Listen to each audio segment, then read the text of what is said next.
Boa tarde, minha amiga, boa tarde, meu amigo. Começa agora mais um Gazeta Entrevista dessa terça-feira. Agora há pouco você estava aí recebendo todas as informações do Gazeta Alerta, aí as informações do interior do estado, de Brasília, e aí você ficou bem antenado com tudo que aconteceu hoje e o que aconteceu ontem à noite, né? E nós temos um plantão aqui que funciona. A Rose, à noite, ela corre todos os locais da cidade.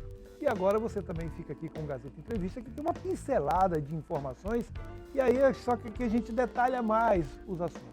Hoje aqui o nosso primeiro entrevistado é o Coronel Paulo César, vou chamar de Coronel Paulo César, porque a gente não consegue esquecer o Coronel, que foi secretário de Segurança Pública, foi comandante da Polícia Militar, e aí ficou bem conhecido, teve um trabalho excelente aqui à frente da Secretaria de Segurança, saiu, né, com a mudança da secretaria, continua trabalhando em Brasília, trabalha como assessor de um deputado, o deputado Ulisses, e ele veio falar aqui de um assunto que ele conhece bem, que é segurança pública. Tem uma PEC lá em Brasília que vai trazer as diretrizes, pelo menos deveria trazer, né, Coronel, sobre a questão da segurança pública. Mas vocês encontraram pontos controversos porque parece que não vai muito na situação de cada estado ou de cada região. E eu queria que o senhor falasse sobre essa PEC, né, o que é a PEC, né, e o que ela pode trazer de bom e de ruim para o país. Dá uma boa tarde, senhor, e bem-vindo aqui ao programa. Boa tarde, Ailton. Obrigado aí à TV Gazeta pelo espaço, né? A PEC da Segurança Pública, ela foi apresentada pelo governo federal, com pouca discussão em relação às unidades federais, os estados, federal, o próprio município que estão sendo afetados, né? Com a comunidade também de segurança pública, né? Os conselhos de secretários, de comandantes gerais não tiveram também participação nesse processo. A PEC, ela de cima para baixo. Exato, de cima para baixo.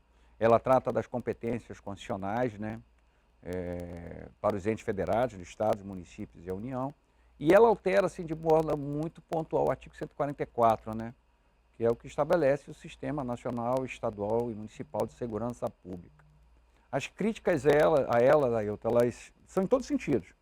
O primeiro, de invadir competência do Estado, né, carreando para a União a coordenação do sistema de segurança pública, né, e principalmente o enfrentamento às organizações criminosas. Mas como isso funcionaria? A União teria poder sobre as polícias estaduais? Não teria o poder administrativo, mas a coordenação quanto à política nacional de segurança pública passaria a ser regra, e essa imposição, ela se reverberaria, ou seja, seria impositiva através da vinculação dos fundos Nacional de Segurança Pública e do Fundo Penitenciário ao cumprimento das diretrizes da União. É importante ressaltar que atualmente esses fundos são regidos por leis infraconstitucionais, né? O Fundo Nacional pela Lei 13.756, de 2018, o Fundo Penitenciário pela Lei Complementar número 79, de 94, e essas leis elas já discriminam quais são as regras para que os estados, os municípios, o Distrito Federal tenham acesso a esses fundos, né? A partir do momento que há constitucionalização, esperava-se, assim como há com a educação e a saúde, que ao invés do fundo tivesse um investimento mínimo, né, na segurança pública, ou a vinculação de fato desses fundos às despesas, né, dos estados e municípios. E aí o governo federal é que decidiria onde investir, Exato, onde né?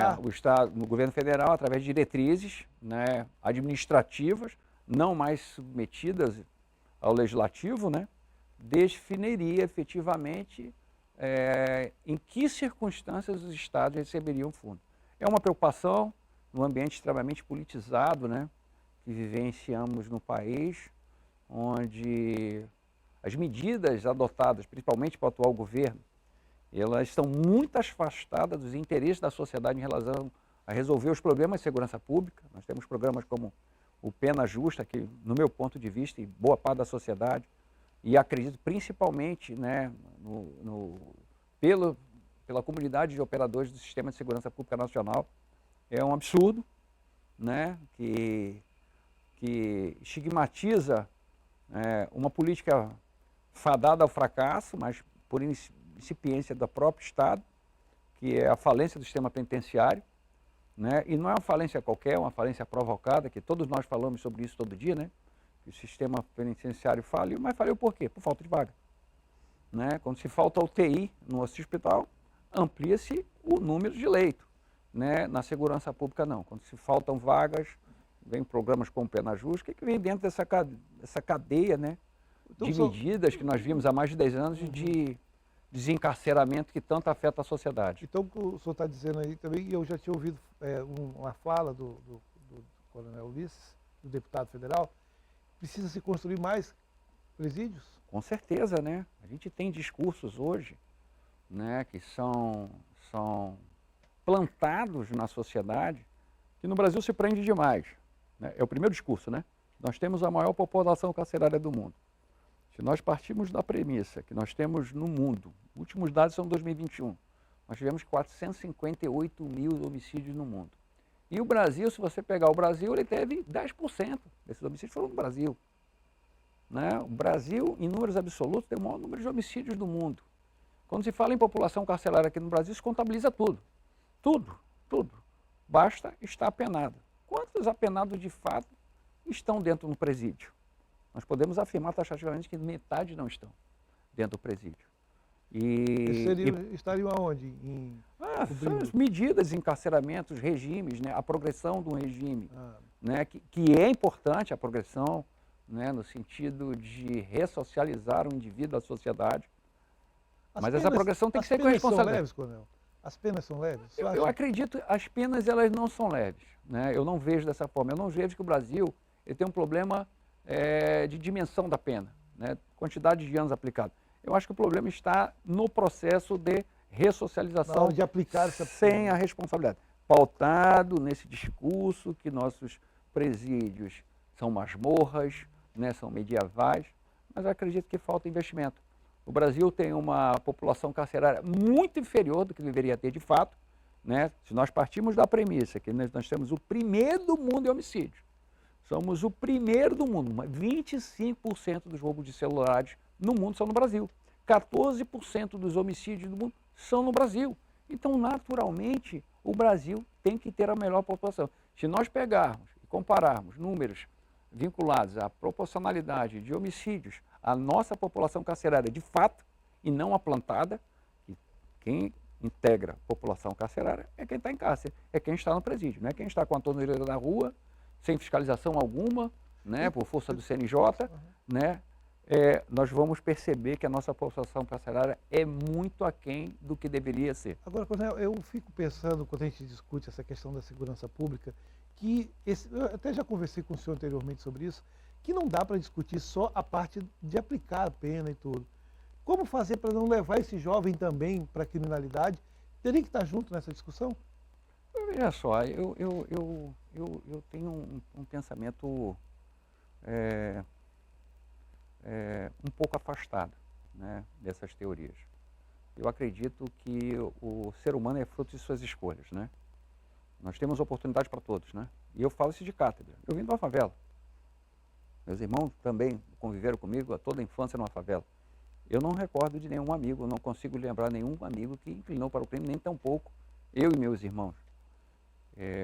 Mas fizemos nossas escolhas. Eu acredito, né, e volto a falar do sistema penitenciário, é que a pena ela tem algumas funções. Quando você aplica uma pena em alguém, você tem a primeira função, é afastar esse indivíduo nocivo da sociedade, né? E, consequentemente, dar uma satisfação mínima à vítima, aos seus familiares, né? Porque elas querem ser vingadas de uma forma ou de outra.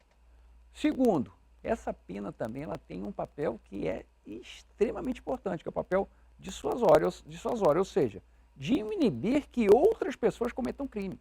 E é aí que nós estamos pecando. Eu acredito que é nesse momento que nós estamos pecando. Não damos exemplo? Não demos exemplos. Então as pessoas, assim, como qualquer outro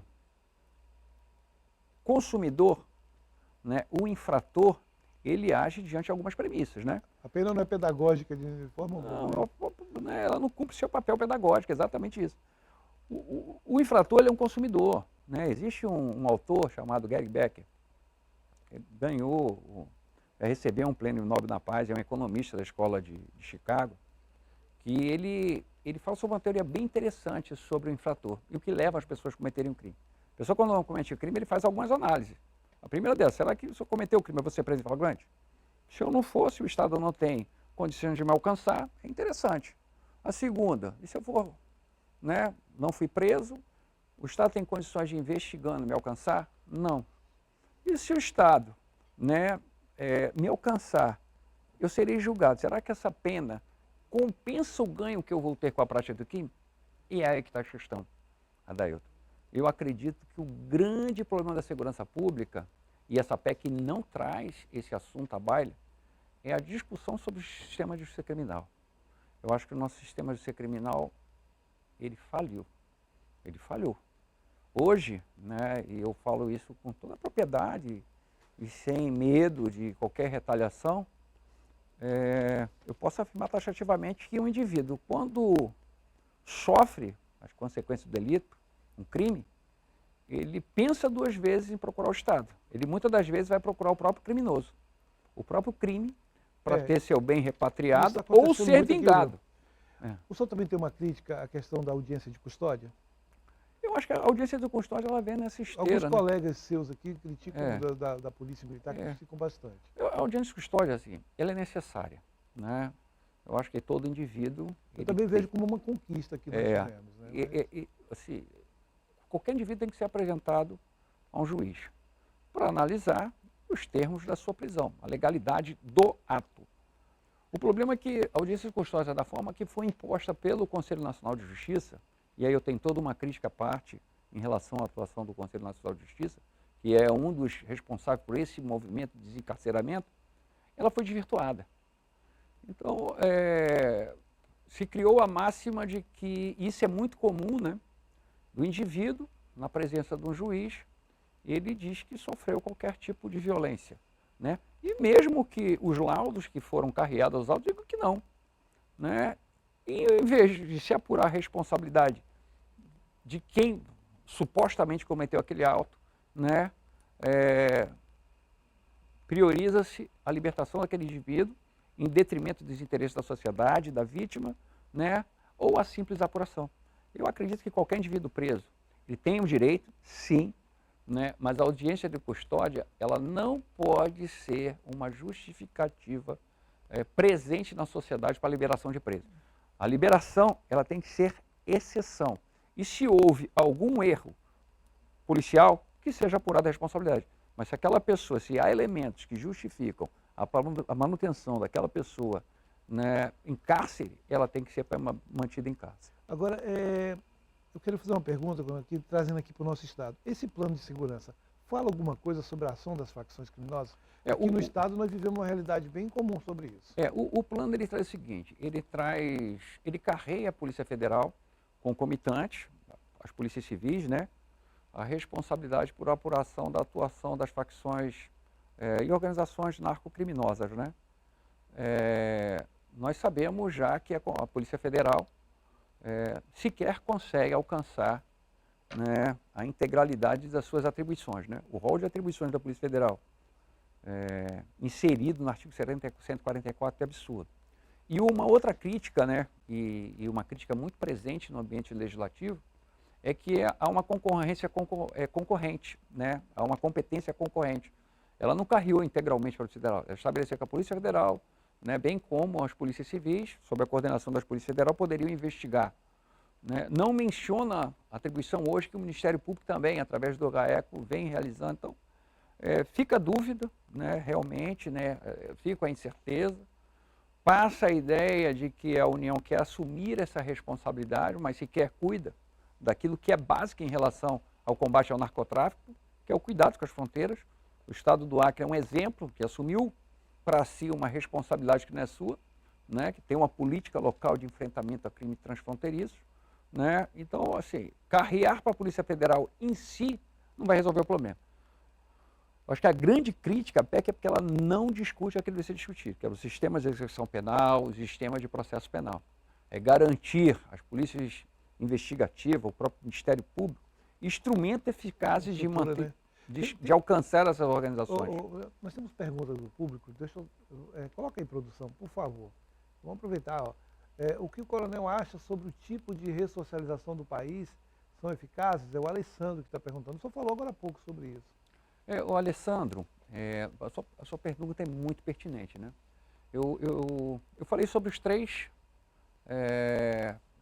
fundamentos do encarceramento, né? Da prisão, da pena. A pena ela tem o objetivo primeiro, de afastar o indivíduo nocivo da sociedade e garantir à vítima e aos seus familiares uma vingança, que até no passado, antes da existência do Estado, era privada, era olho por olho por dente. Ela também tem o objetivo de dissuadir, ou seja, de desincentivar pessoas da sociedade a cometer novos delitos. O exemplo da pena tem esse fim. E, por fim, a finalidade ressociadora. O problema é que a finalidade ressociadora se tornou prioridade em detrimento das demais.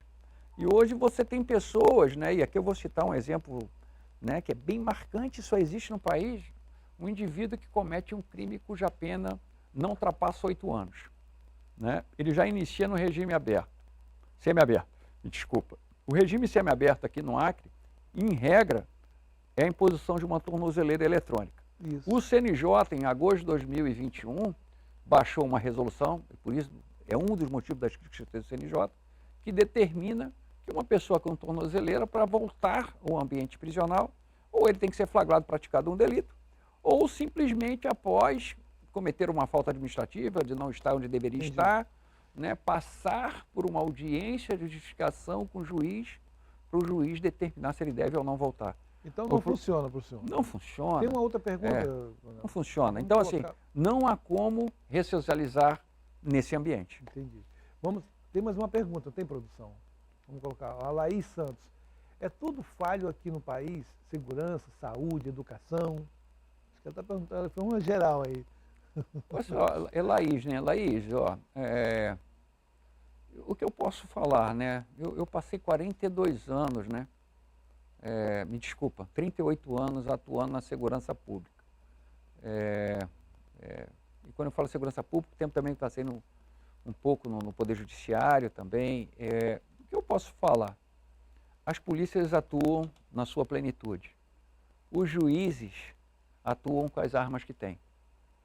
O problema da segurança pública, ele inicia no processo legislativo. Nós temos um grande problema de normas. E não são normas finalísticas, assim, do quantidade da pena. Eu concordo com o senhor também. Eu acho que o nosso problema é processual, são excessos de garantias. São muitas garantias. Você tem, quando da ausência da norma, você tem um Conselho Nacional de Justiça que invade a competência do Poder Legislativo e legisla normalmente para desencarcerar, para colocar a pessoa em liberdade. Eu não sou um crítico da educação. Eu cheguei a algum lugar, eu estudei em escola pública a vida toda. Então eu não posso ser um crítico. A educação abriu portas para mim. Eu acho que a educação é questão de escolha. Né? Eu acho que a escola ela cumpre seu papel, mas as pessoas, independentemente da idade, elas fazem as suas escolhas. Eu acho que o indivíduo na escola, né, e cumprindo seus deveres escolares, ele vai alcançar algo de bom para a sua vida. Né? O nosso tempo está esgotando, eu queria só que o senhor encerrasse para mim assim, como está a situação dessa PEC? Essa PEC ela passou já pela Comissão de Constituição e Justiça, foi retalhada, né, através do voto do relator. Como eu falei, em relação à competência da União, né, em relação ao Fundo Nacional de Segurança Pública, ela foi aprovada, né, retirando de pauta as diretrizes da União para fim de recebimento do fundo deveriam ser cumpridas, tá? Ela também foi retirada também no que tange a Polícia Rodoviária Federal, que teria um novo nome, seria a Polícia Viária Federal, com competência sobre ferrovias e rios, né?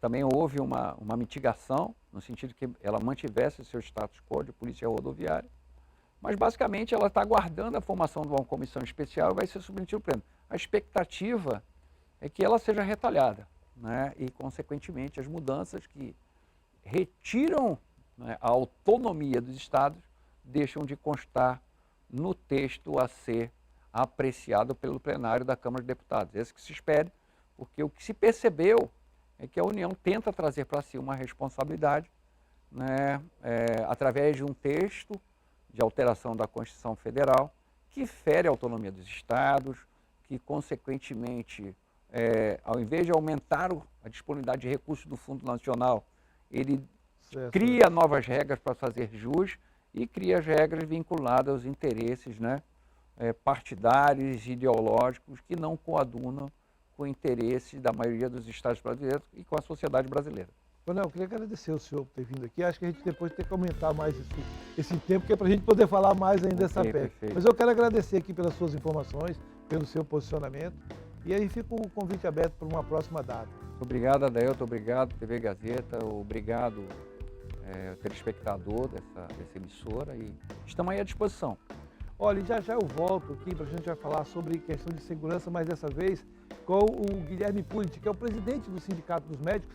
Ele cobra mais segurança para os profissionais nas unidades de saúde. Já eu volto com esse tema.